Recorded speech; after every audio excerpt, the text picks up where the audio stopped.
Hello guys, good evening. Welcome back to my channel. आज हम बात करने वाले हैं ज्योग्राफी चैप्टर 4 क्लाइमेट के बारे में। हेलो सेजल, गुड इवनिंग बेटा। Hello Rohit, right? Rohit Yadav, right? How you? Hello Ankita, hello. Hello Yutika, good evening everyone.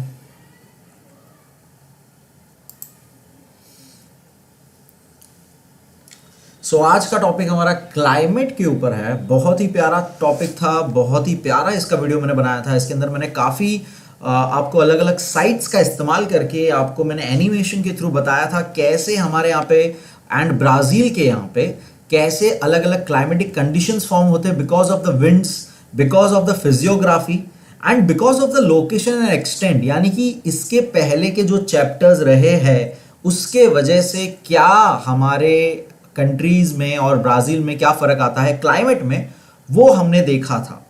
Okay, so yes, आज रिपब्लिक डे की सबसे पहले सबको बहुत ही ज़्यादा शुभकामनाएं। मैं वेट ही कर रहा था एक्चुअली कुछ लोग आ जाए तो मैं ऑफिशियली विश करूं। Happy Republic day everyone. And ये हमारा प्यारा सा फ्लैग, नेशनल फ्लैग। आई होप आप सबने सुबह फ्लैग होइस्टिंग में पार्ट लिया या एटलीस्ट घर बैठे बैठे आपने हमारा जो नेशनल परेड होता है वो देखा। बहुत ही प्यारा परेड था, अगर आपने देखा होगा। बहुत सारी नई बातें थी इस परेड में, जहाँ पर हम हमारी आर्मी फोर्सेस, हमारी नेवी फोर्सेस, ये सब की फोर्सेस का जो मेन हमारे लाइक वेपन्स है, ये सब हमारा पावर शोकेस करते हैं इस परेड में। एंड विमेन एम्पावरमेंट को लेके काफ़ी इम्पॉर्टेंट था ये परेड, क्योंकि फर्स्ट लेफ्टिनेंट विमेन शामिल हुई थी इस परेड में। सो आई होप आपने देखा है। Happy Republic day everyone. And आज के डे की खासियत, आई डोंट नो आपको पता है कि नहीं। Republic Day is our day जिस दिन हमने ऑफिशियली हमारा कॉन्स्टिट्यूशन ऑफ इंडिया जो है उसे हमने एक्सेप्ट कर लिया था, साइन किया गया था उसके ऊपर। एंड यही दिन के ऊपर हमने उसे ऑफिशियली उसे अप्लाई कर लिया था हमारे ऊपर। एंड अनदर फैक्ट जो मुझे याद आ रहा है, आपको पता होगा कि नहीं, हमारा कॉन्स्टिट्यूशन ऑफ इंडिया सबसे बड़ा कॉन्स्टिट्यूशन ऑफ इंडिया है, सबसे लेंदी एंड इंपॉर्टेंट एंड इंटरेस्टिंग बात इसकी ये है कि वो ना ही प्रिंटेड है और मतलब वो हैंड रिटन है। वो प्रिंट नहीं किया गया है पूरा, वो हैंड रिटन है। एक कैलीग्राफर थे, उन्होंने ये पूरा का पूरा हाथ से लिखा हुआ है कॉन्स्टिट्यूशन ऑफ इंडिया। सो ये थोड़ी सी बातें ऐसे ही जो मुझे याद आ रही फिलहाल। So again happy Republic Day to you all. I hope आप अपने राइट्स जाने एंड उसके साथ इंपॉर्टेंट ये है अपनी ड्यूटीज समझिए अपने देश के तरफ, अपने सिटीजन्स की तरफ, एंड दूसरे के राइट्स को रिस्पेक्ट करना सीखे। लोग ये भूल जाते हैं बहुत बार कि अपनी राइट्स इतने उनको ये होते हैं कि वो दूसरों के राइट्स भूल जाते हैं। तो ये समझिए कि दूसरों के भी क्या राइट्स हैं एंड अपनी क्या क्या ड्यूटीज आती है। राइट्स के साथ साथ रिस्पॉन्सिबिलिटी एंड ड्यूटीज भी आती है आपकी as a person, as a citizen of your country.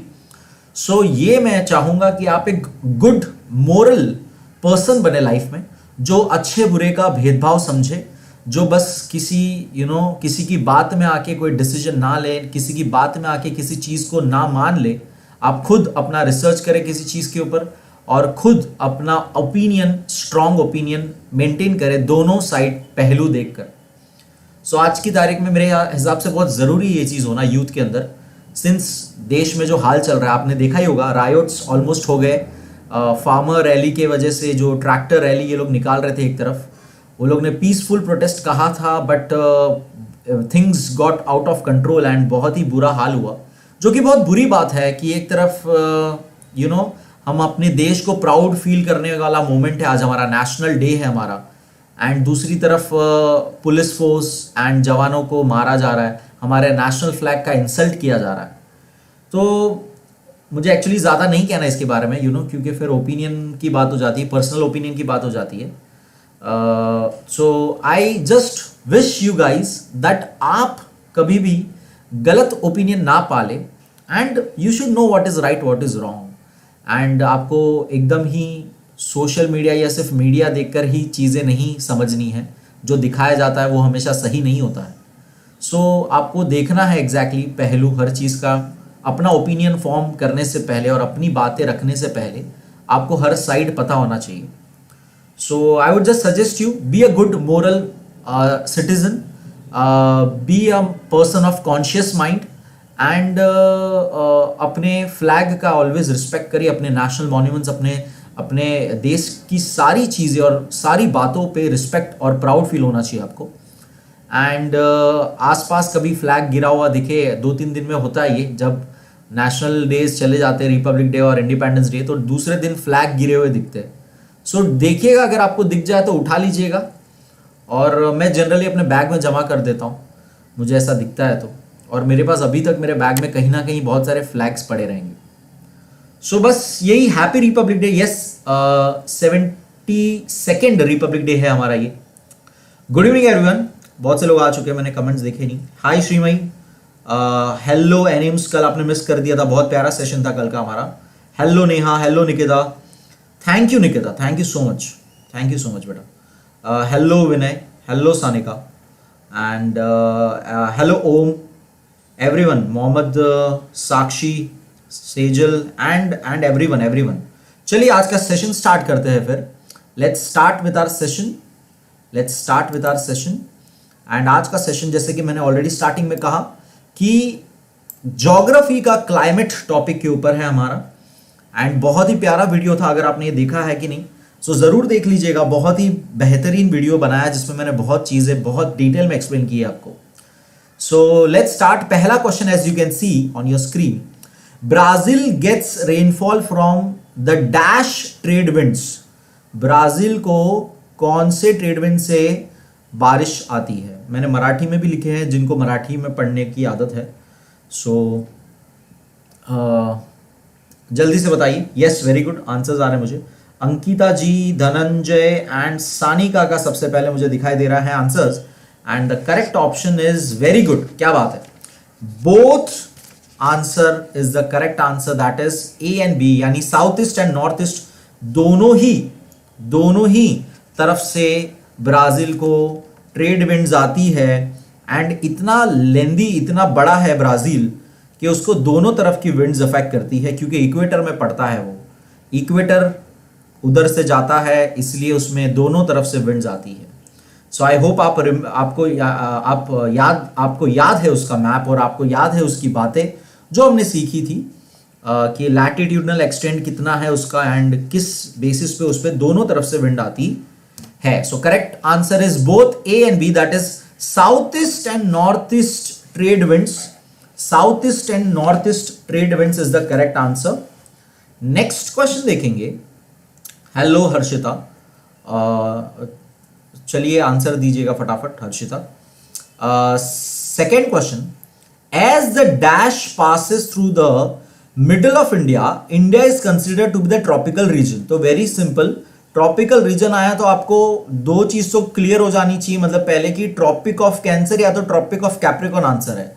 अब आपका ये अब नॉलेज ही बताएगा कि आपको कौन सा पता है कि नहीं पता है। तो जल्दी बताइए कि हमारे यहां से क्या पास होता है इंडिया के बीचों बीच से। नहीं, A is not the answer. Thank you so much. It's my pleasure Maya. Marathi translation मैंने मेरे एक फ्रेंड के थ्रू किया हुआ है, so shout out to her. Sneha Chaubey ji मुझे हेल्प करती है इसके लिए, वो भी एक कलीग है जो पढ़ाती है, सो थैंक्स टू हर। चलिए, नहीं, ए इक्वेटर नहीं है बेटा आंसर।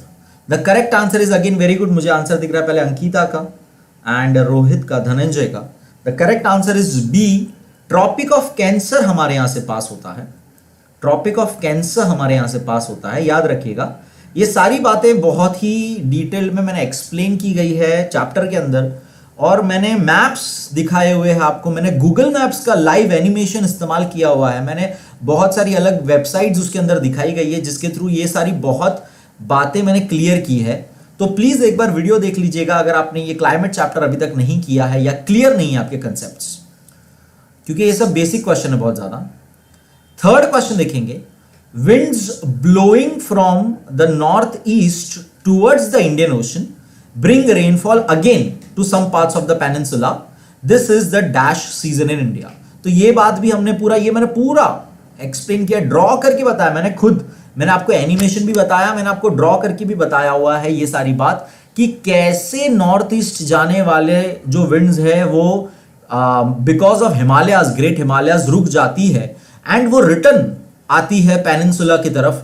और वो सीजन हमारे यहाँ पे कौन सा सीजन होता है? वेरी गुड, क्या बात है, बहुत बढ़िया। सबसे पहले आंसर मुझे दिख रहा है नम्रता का, फिर श्रीमय का एंड एनिम्स ऑफिशियल का। Yes, correct answer is retreating monsoons is the correct answer. Retreating monsoons is the correct answer. Retreating monsoons is the correct answer. Monsoon माघार घेत आहे, मराठी में शायद उसको ऐसे कहते हैं। थोड़ा मराठी में मैं रीडिंग नहीं कर रहा हूँ क्योंकि मुझे ही थोड़ा वो डिफिकल्ट लगता है रीडिंग। सो आई होप जिनको मराठी है वो खुद ही वो समझ रहे क्वेश्चंस। फोर्थ देखेंगे, फोर्थ क्वेश्चन देखेंगे, the fact that Brazil lies on the dash affects it's climate in a big way. तो अब बताना है कि ब्राजील कहां पर पड़ता है, North Pole, South Pole, Antarctic Circle, equator. बहुत ही सिंपल क्वेश्चन एक्चुअली ये बस थोड़ा सा जनरल नॉलेज वाला क्वेश्चन हो गया ये। अगर आपको ये नहीं आता है तो ये बहुत बुरी बात हो जाएगी। चलिए, बहुत सिंपल क्वेश्चन, बहुत ही ज्यादा। मैंने स्टार्टिंग में एक्चुअली इंट्रोडक्शन में बोला। Yes, very good. मुझे सबसे पहला आंसर दिख रहा है नम्रता, श्रीमयी एंड रोहित का, अगेन वेरी गुड। फिर Yutika, Ankita, very good. D that is equator जो है वो एग्जैक्टली लाई करता है ब्राजील में एंड इसकी वजह से वहां पर बहुत ही वेराइटी ऑफ क्लाइमेट हमें देखने मिलता है। फिफ्थ क्वेश्चन देखेंगे, डैश इज और आर नेचुरल डिजास्टर और disasters frequently faced by India. तो इंडिया में कौन से नेचुरल डिजास्टर्स होते हैं? Drought, cyclones, erratic rainfall, all of this. Dash हमारे यहां पे कौन से अलग अलग नेचुरल डिजास्टर्स होते हैं? आपत्ति, नैसर्गिक आपत्ति यानी नेचुरल डिजास्टर्स हमारे यहां पे जो होते हैं। बहुत ही सिंपल आंसर अगेन फिफ्थ का, बहुत ही इजी आंसर अगेन फिफ्थ का। वेरी गुड, यस, क्या बात है। अंकिता का मुझे दिख रहा है। प्लीज अपना क्वेश्चन नंबर लिखिएगा, अगर आप सिर्फ ऑप्शन लिख रहे हो तो थोड़ा कंफ्यूजिंग हो जाता है। अंकिता मुझे 5D दिख रहा है, श्रीमय 5D, Shweta D, Sanika 5D। Okay, the correct answer is all of this, that is हमारे यहाँ पे ड्रॉट्स भी होते हैं, साइक्लोन्स भी होते हैं एंड इराटिक रेनफॉल। इराटिक मतलब क्या था, मैंने ये वीडियो में भी बताया था। इराटिक मतलब जो अनसीजनल है, यानी कि सीजन नहीं है फिर भी बारिश हो जाती है, that is unseasonal, erratic rainfalls. तो ये सारे नेचुरल डिजास्टर्स हैं। जैसे कि लास्ट ईयर ही आपने देखा होगा कि दिसंबर में भी बारिश हो गई थी, राइट, अक्टूबर और नवंबर में भी हो रही थी, कभी भी हो रही थी। तो ये कोई अच्छी बारिश नहीं है। ओके, सो ड्रॉट, साइक्लोन्स, इराटिक रेनफॉल, ये सारी चीजें हमारे यहाँ पे डिजास्टर्स है, नेचुरल डिजास्टर्स है। फिफ्थ का आंसर डी याद रखना, ऑल ऑफ दीज आएगा।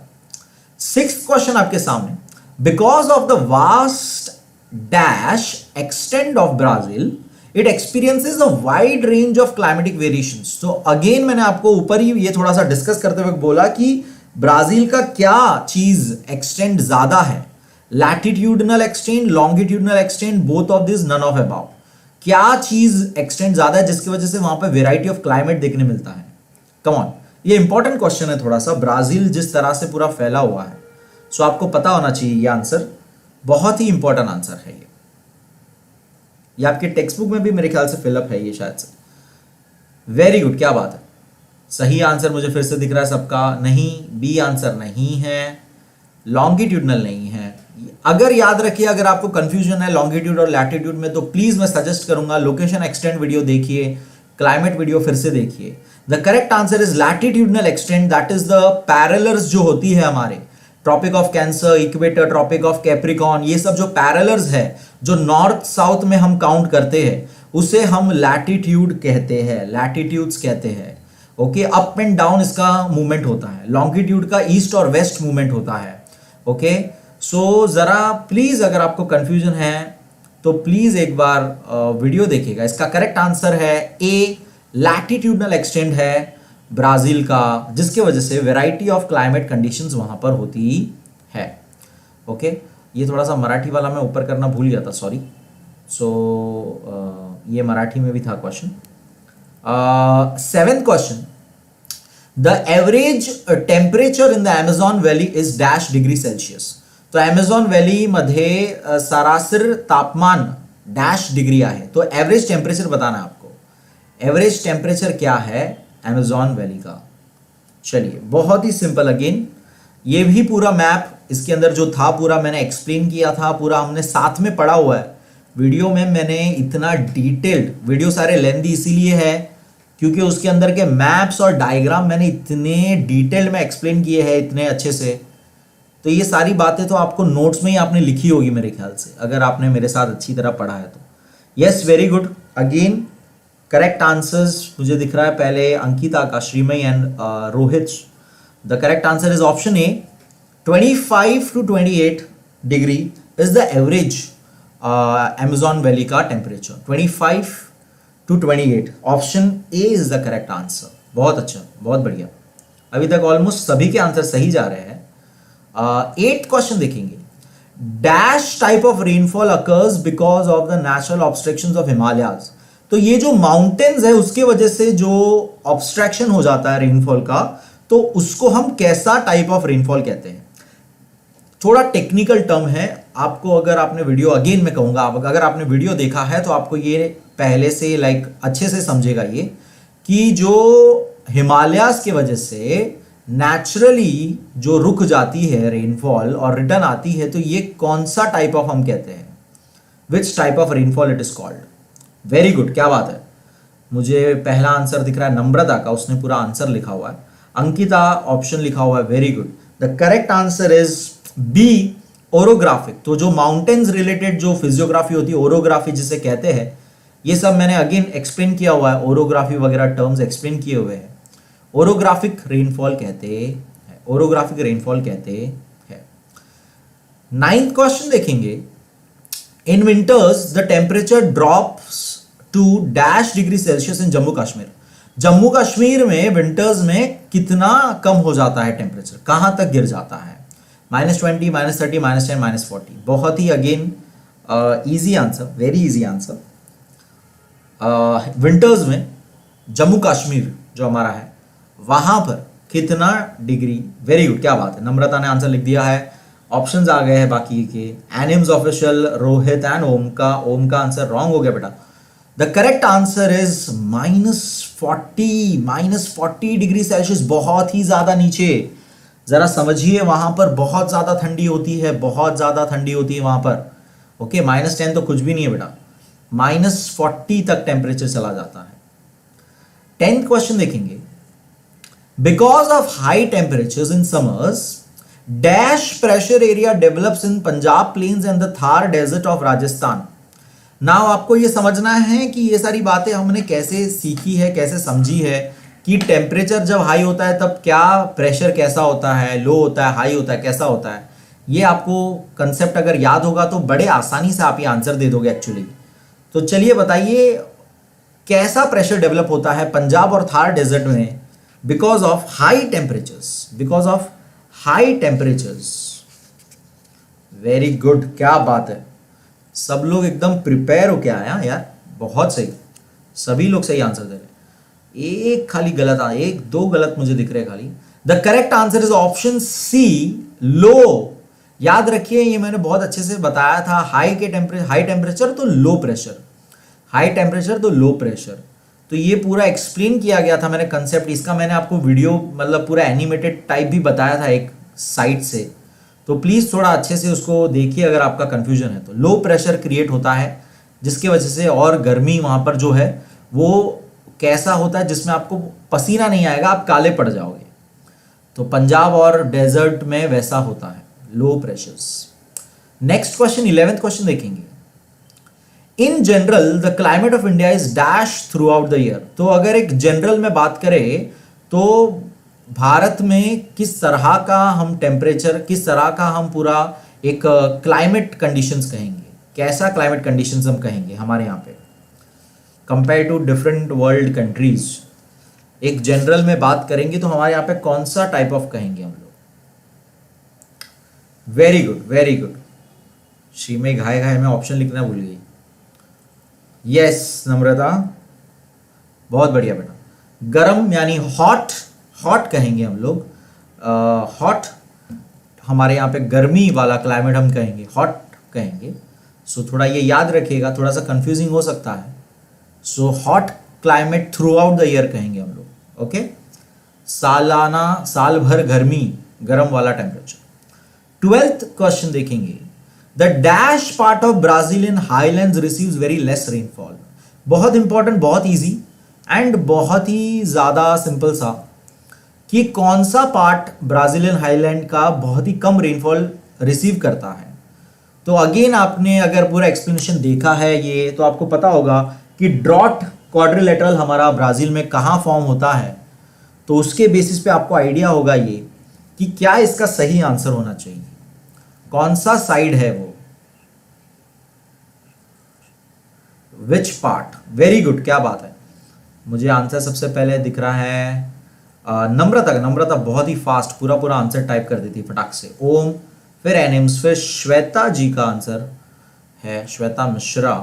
So the correct answer is a, north eastern. Yes, north eastern is the correct answer. North eastern में जो है विंड जो आती है साउथ अटलांटिक ओशन से आती है, साउथ ईस्ट से आती है, और ब्राजीलियन हाईलैंड उसे ऑब्स्ट्रैक्ट कर देते हैं, उसे रोक देते हैं, और बाद में जिसके वजह से वो विंड साइड जिस तरफ से आता है उसी तरफ रेनफॉल ज्यादा हो जाता है। तो उसके पीछे की तरफ यानी हाईलैंड्स के पीछे की तरफ, दैट इज नॉर्थ ईस्टर्न तरफ जो है, वहां पर रेनफॉल लेस हो जाता है। गेमिंग वॉरियर जी जो पहले आंसर दे रहा है, फटाफट उन्हीं का मैं नाम ले रहा हूं, ठीक है ना।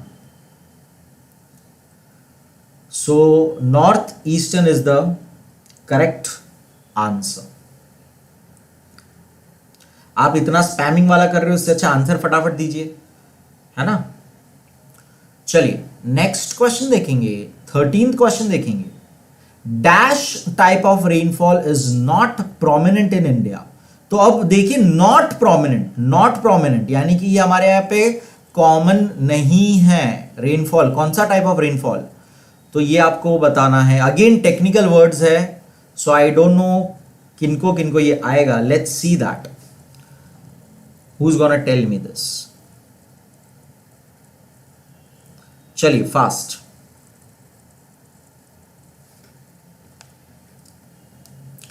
Cyclonic convectional relief and orographic, हमारे यहां पे नॉट प्रोमिनेंट कहा गया है। ये नहीं, ओके। अंकिता जी का आंसर मुझे ऊपर दिख रहा है और धनंजय का मुझे आंसर दिख रहा है पहले। सही आंसर, बहुत लोग गलत दे रहे हैं। श्रीमय का आंसर दिख रहा है, very good. Correct answer is option B guys, option B है ये आंसर। जरा सा प्लीज, ये थोड़ा टेक्निकल है, ये जरा समझिए। हमारे यहाँ पे कौन सा टाइप ऑफ रेनफॉल, कन्वेक्शनल यानी इधर थंडरस्टॉर्म टाइप ऑफ जो होता है, थंडरस्टॉर्म टाइप ऑफ जो ये होता है, प्रेशर बेल्ट्स क्रिएट हो जाते हैं, उसे कन्वेक्शनल टाइप ऑफ रेनफॉल कहता है। वो हमारे यहाँ पे नहीं है, हमारे यहाँ पे थंडरस्टॉर्म टाइप ऑफ नहीं होता है। ओके ना, नॉट प्रोमिनेंट क्वेश्चन था, ठीक है। तो ये याद रखिएगा, थोड़ा इंपॉर्टेंट क्वेश्चन है, ये ही मेरे ख्याल से मैक्सिमम लोग का गलत हुआ है। सो ये याद रखिएगा, हमारे यहाँ पे कन्वेक्शनल टाइप ऑफ रेनफॉल नहीं होता है। ओके, 14th क्वेश्चन देखेंगे। 14th क्वेश्चन देखेंगे, the dash and the Himalayan ranges exert a great influence on the climate of India and the origin of monsoons। तो हिमालय के साथ और क्या चीज इंपॉर्टेंट है हमारे यहाँ पे, जिसके वजह से हमारे यहाँ का क्लाइमेट जो है पूरा, उसमें चेंजेस आते हैं। हमारे यहाँ पे हिमालयाज और क्या चीज है जिसके वजह से हमारे क्लाइमेट में असर पड़ता है। तो बहुत ही इंपॉर्टेंट आंसर, बहुत ही simple answer. Again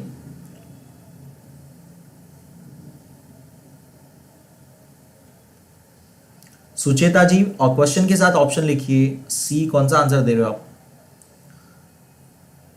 okay, I see answers of again Namrata का मुझे आंसर दिख रहा है, एंड अंकिता, धनंजय ने डी एंड अंकिता ने बी बोल दिया है, बट अंकिता बेटा आपका आंसर रॉन्ग है, बी नहीं है आंसर।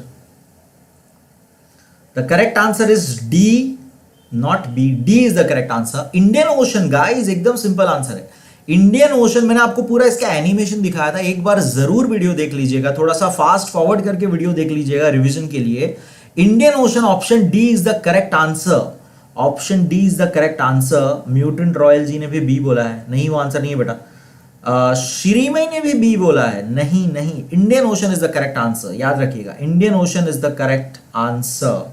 ओके, सो याद रखिए ये हिमालय एंड इंडियन ओशन, ये दोनों को मिला के हमारे यहाँ पे काफी ये हो जाता है। ओके, चलिए, एंड आज का last question, the Amazon valley receives around dash mm of rainfall. Amazon valley में एट एन कितना बारिश होता है? अमेजॉन वैली में कितना बारिश होता है, कितना mm ऑफ बारिश होता है? ये बहुत ही इंपॉर्टेंट, बहुत ही सिंपल सा क्वेश्चन है। अगेन ये आपको मैंने बताया हुआ है, मैप्स के थ्रू हमने रीड किया हुआ है इसको। अमेजॉन वैली यात सुमारे डैश mm मिमी पाउस पड़ते, कितना? वेरी गुड, वेरी गुड, क्या बात है। The correct answer is very good, option C, that is 2000 mm of rainfall, 2000 mm of rainfall, 2000 mm of rainfall. Very good. बाकी सभी ने जिसने जिसने आंसर दिया, जिनका नाम मैं नहीं ले सका, Ravi ji, Soham, Rutuja is Rohit, okay, Rajendra and Padmaja, C answer नहीं, कौन सा आंसर? अच्छा ये वाला आंसर है, राइट है। क्वेश्चन नंबर लिखिए प्लीज आप लोग, वेरी गुड। बाकी सभी जिसने जिसने आंसर दिया, युतिका बेटा बी आंसर नहीं है 15 का, C answer, that is 2000 mm is the answer. So ये आज का हमारा लास्ट क्वेश्चन था। होप आप सबने मैक्सिमम आंसर सही किया है, and again I would just like to thank you all guys, and thank you so much for always supporting and for loving me, sharing the video, keep sharing, keep loving, keep supporting, keep learning guys, keep smiling, and कल हम करेंगे science का 10 chapter है, लेकिन ना मैंने अभी तक शायद से उसका बनाया हुआ नहीं है, क्या कहते हैं, MCQs। तो साइंस का मैं सोच रहा हूँ बाद में करेंगे। कल से चालू करते हैं हम लोग पॉलिटिकल साइंस, सिविक्स चालू करते हैं। ओके, तो कल उसके लिए प्रिपेयर हो जाइएगा। फर्स्ट चैप्टर पॉलिटिकल साइंस का रिवीजन होगा कल, पॉलिटिकल साइंस का फर्स्ट चैप्टर का रिवीजन होगा ये। शिव जी आप हमेशा लेट क्यों आते हो पता नहीं। So thank you so much once again, and I hope सबने एटलीस्ट 15 में से अबाउट 12 स्कोर किया है, about 12 स्कोर किया है, I hope that. And again take care everyone, and आप सभी को good night. And Vaibhavi ji ने अभी ज्वाइन किया, कोई बात नहीं, वीडियो देख लीजिए बेटा, बहुत ही पूरा आपको काम आ जाएगा, रिवीजन हो जाएगा। Thank you so much Shiv, love you all, love you all, love you too बेटा, and thank you so much Rajendra. And science का बेटा 10th वाला मैंने आपको कहा 10th चैप्टर हम बाद में करते हैं, पहले अभी पॉलिटिकल साइंस चालू कर देंगे। 8:30 टाइमिंग होगा वैभवी, डेली 8:30 हम लोग मिलते हैं, Monday to Friday, Monday to Friday 8:30 को मिलते हैं हम लोग। Okay, so everyone, very good Rohit, 13, very good, 13 score is a very good. हाँ, संस्कृत का मैं कोशिश कर रहा हूँ, मेरे को यार कोई पेपर ठीक से नहीं मिल रहा, और मुझे लाइक वो समझ में भी नहीं आ रहा कि ये आप लोग के लिए है भी कि नहीं। मैं एक पेपर अपलोड करूँगा, मुझे 2-3 दिन का और टाइम दे दीजिए मुझे। एक युतिका जी एक काम करेंगे, आप कोई अभी लेटेस्ट वीडियो में कमेंट कर दीजिए ना ये संस्कृत लिख के, मैं भूल जाता हूँ फिर वापस से, please. And my pleasure Ankita, thank you बेटा, thank you for your kind words. And yes Ganesh, मैं देख रहा हूँ आपका कमेंट। एंड नेहा जी, आपको भी happy Republic day. Neha ji ने मुझे पहले भी विश किया था। हेलो नेहा, नेहा बहुत अच्छी आर्टिस्ट है, उसने मेरा स्केच बनाया था। मैं शेयर करूँगा बीच में एक बार. Good night, Soham. Good night, everyone. Sweet dreams. Take care. And that's all. Thank you. Keep learning. Keep sharing. Keep smiling, guys. Bye.